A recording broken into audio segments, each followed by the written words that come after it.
The heart.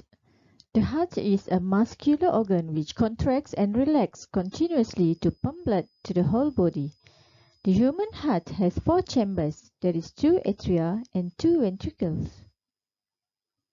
Heart can be divided into 2 parts, left and right. At the left, there are left atrium at the upper part and the left ventricle at the lower part.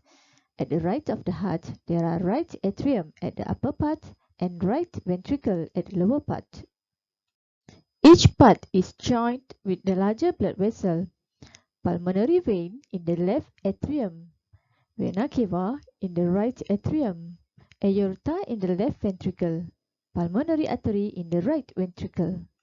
Right atrium carry deoxygenated blood from the whole body except the lung enters the right atrium through the superior and inferior vena cava.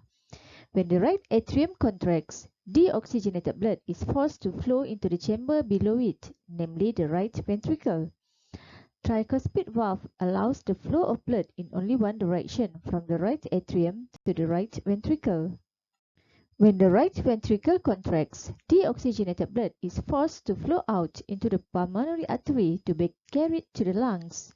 Semilunar valve at the pulmonary artery and aorta ensure that blood flows only in one direction and not back into the ventricles.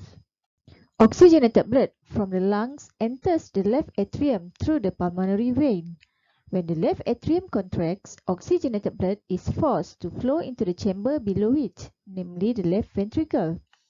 Bicuspid valve allows the flow of blood in only one direction from the left atrium into the left ventricle. When the left ventricle contracts, oxygenated blood is forced to flow out into the aorta to be carried to all parts of the body except the lungs.